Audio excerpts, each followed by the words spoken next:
What careers attract the biggest jerks? In regards to medical specialties, surgeons have a reputation for being arrogant. I've only had one surgery in my adult life. He was a specialist. He did hands. I wouldn't say the guy was arrogant. I would say that he was a complete medical techie with no people skills at all. I started thinking of him as the software engineer who sits in the back and turns out great code, but doesn't like talking to people. I'm sure there are others like him in surgery, body geeks who love the technical aspects, but don't relate to people. My surgeon could talk to the hand, just not people in general. Law. I'm in law school, and it seems like the vast majority of people are jerks, to put it politely. I keep hearing that my faculty is one of the better ones in the country, and that people are much worse than others. It literally feels like high school, only with people who think they're the most clever humans on earth. Sales. The best salesman I know is one of the nicest guys I know. When asked what his secret is, he told me it's simple. The more you serve and help people, the more you sell. I watched this man take money out of his own pocket multiple times to lower the price of the products we were selling to help people out, and he outsold everyone.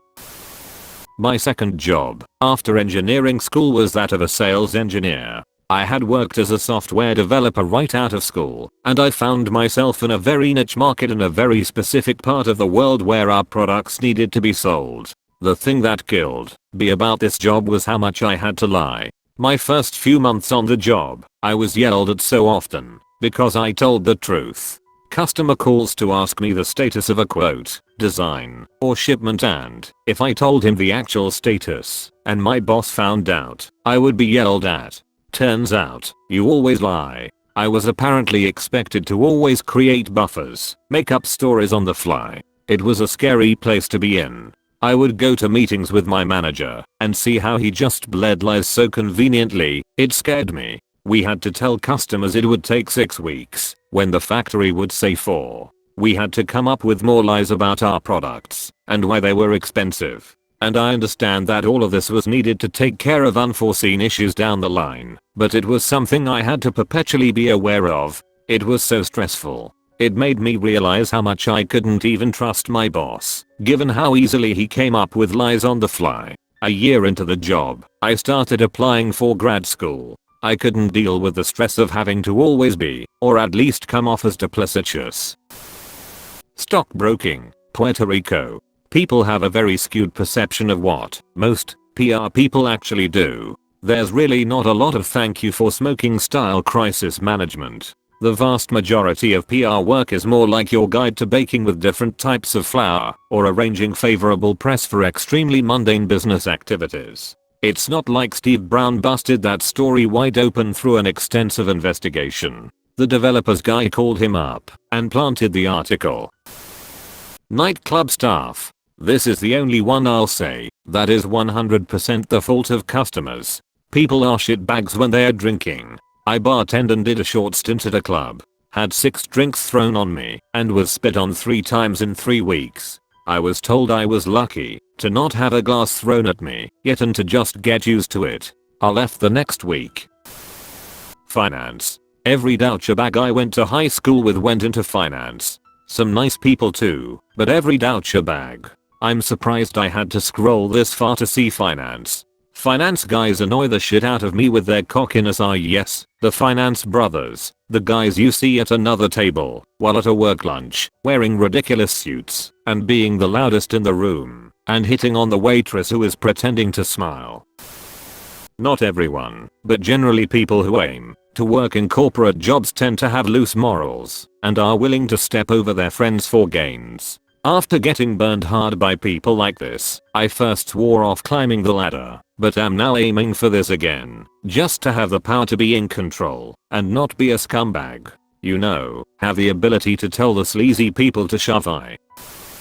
Video game development. A lot of people will likely disagree because they've met so many wonderful people in the scene, but the truth is they're all playing the same shtick as everyone else. It's one zone where everyone seems nice and polite, but it's usually all so fake and saccharine. There is rarely any real loyalty between people, and finding true friends is ultra rare. Most people will sell you out for the smallest thing. These are also the same people who will take months/years of abuse and exploitation at the hands of design leads and community figureheads because they think if they just take it all on the chin they'll get ahead.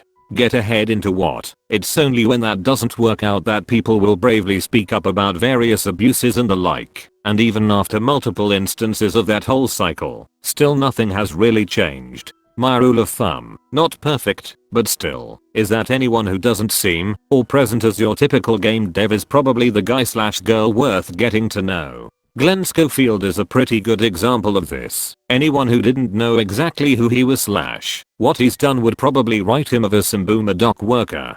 He doesn't fit the look and attitude, which is another way of saying he's not afraid to just be genuine. Engineers. Seems like when they get their pinky ring someone tells them to go forth and try to reinvent even the simplest of things. And then insist that your way is the best because you are an engineer. I just about puke whenever I read a post about how we would all be living in caves and eating our own fesses. It wasn't for the brilliance of engineers. If they actually had to service and repair half the crap they design, I think they would be a lot more humble. Estate agents. I've dealt with a lot of them during 11 years of renting in London. Only twice did I meet one and come away thinking that was a nice person, and one of those was on their first day. All the other ones didn't give a shit at best, or were downright condescending and borderline bullies, which was made worse as soon as I shared my profession, musician, or when they'd see my dreadlocks. Sadly they are gone now. Scum of the earth, with a few exceptions.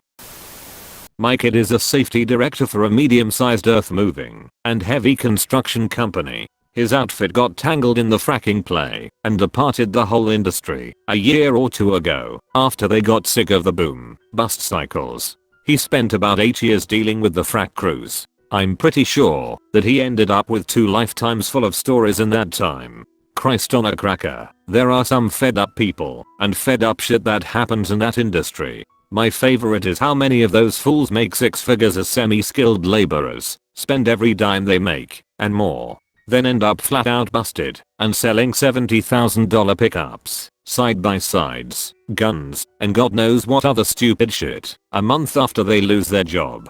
Don't live within your means, or pay attention to the fact that the entire industry does a faceplant every couple of years. No, that would be silly. It's better to bring home $2,000 a week and piss it away like a crackhead until the money tap shuts off.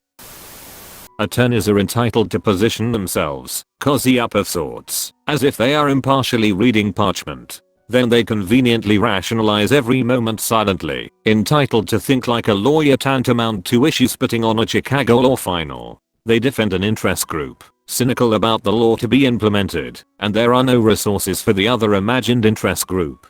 Attorneys are elaborate pieces of work, waiting to see your pocketbook.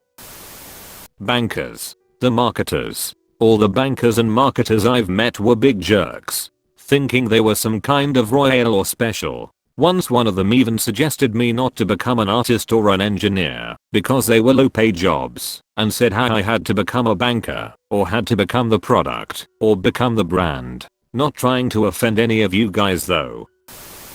Sales, specifically cold calling. 75% of people. There are people who know it's a shit job and it's completely immoral yet stick it out because the only other options are retail or hospitality. The other 25% actually hit these mythical bonuses that are sold to you during the interview, and they morph into a completely different person while on the call. They are so cocky and arrogant, but never particularly unpleasant, because they are always selling themselves as part of the deal. It was a horrible yet interesting job, and unfortunately taught me how to manipulate people. And a lot of colleagues you spoke to pass the time. There was a strong feeling of blink 3 times if you're being held hostage. Anything that requires a lot of school or is a competitive environment will attract/lead to douchebag/arrogant people. Surgeons/Wall Street/lawyers etc. When you're constantly having to compete or have had to go through years of education for the career, it's perfectly natural. Not trying to say the person is bad, it's as likely to happen to the nicest person going through those jobs as the guy that was a cunt on the first day. The jobs will change you, none of us are above it.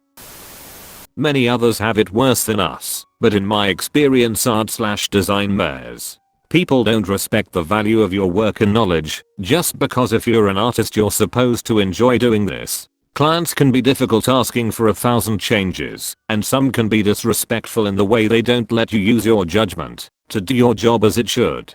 And I don't even want to talk about those who want free art/designs and pay you with exposure. Multilevel marketing, MLM. You might not be a jerk when you start, but you'll be one before you're done. If you're in the 1% that actually makes some money, you're profiting off the work of those in your downline and telling them everyone can be successful if they invest more money or try harder. The remaining 99% are trying to recruit people recovering from an eating disorder to join their exercise/nutrition plan, telling cancer patients they can be cured with essential oils, being attached to their phone 24/7, and ignoring their family. The list is endless. And if you're the founder of an MLM, there's a special place in hell for you. Definitely law in my country. All the justice system has a dreadful reputation. It is awfully slow, terribly corrupt, and the laws are not well made, and rats that thrive in that paradise of corruption are the lawyers. Even at the uni they are jerks and are alcoholics. Fun fact equals way too many politicians in my country are lawyers, and of course the government is shit. Probably a bit of a stereotype, but definitely investment banking. My cousin worked for an investment bank in London for a couple of years, and I met some of his workmates. Oh dear. I've never met so many obnoxious, arrogant, shallow, and narcissistic people in my life. This was the early/mid 90s, so still in the yuppie era, when there was very little regulation and apparently huge bonuses, so perhaps it's different now?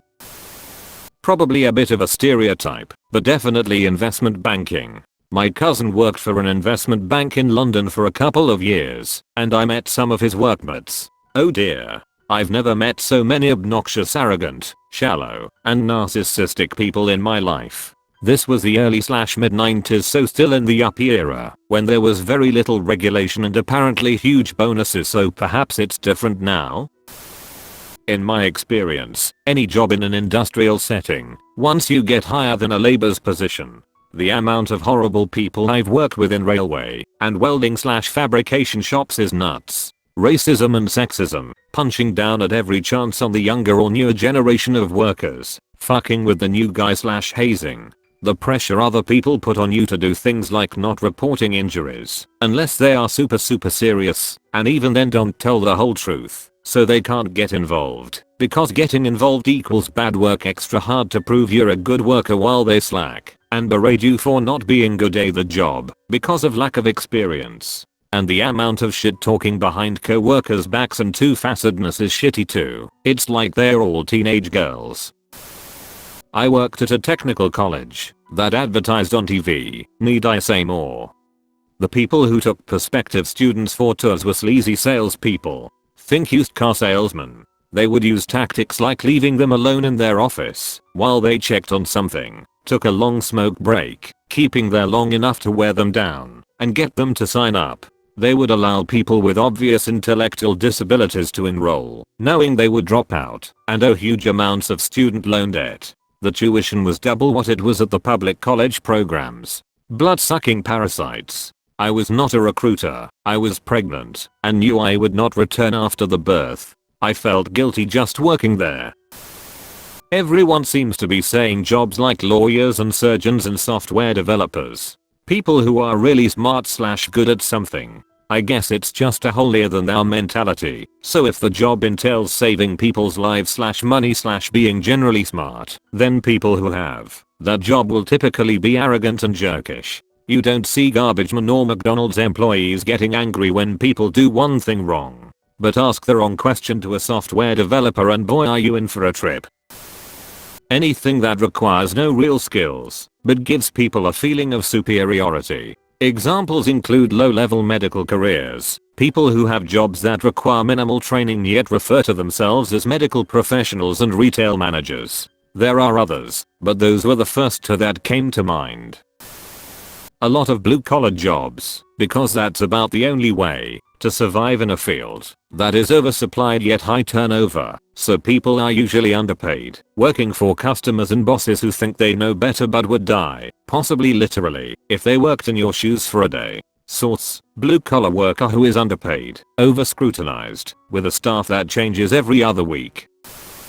From my experience, it can be preschooler teachers. You know, the ones who've been working at one facility for 11 plus years starting at 17, and don't see themselves leaving anytime soon, because they lack ambition, are pissed off they didn't change careers, and see themselves as being a mom of a toddler their only personality trait. Poor Kendall, her mother was an absolute bitch.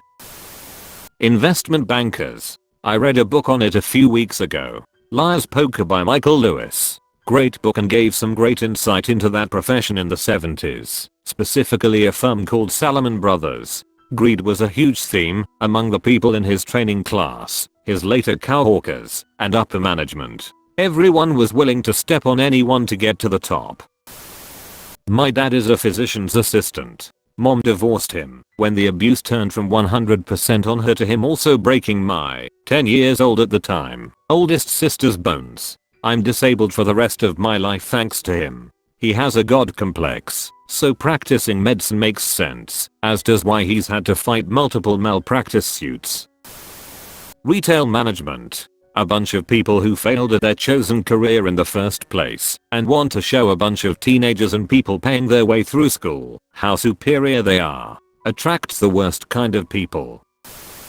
Sales. Either they need something from you, and you are their best friend, or they don't need anything, and they forget you, or they forgot to tell you something, and you're the idiot that should have known.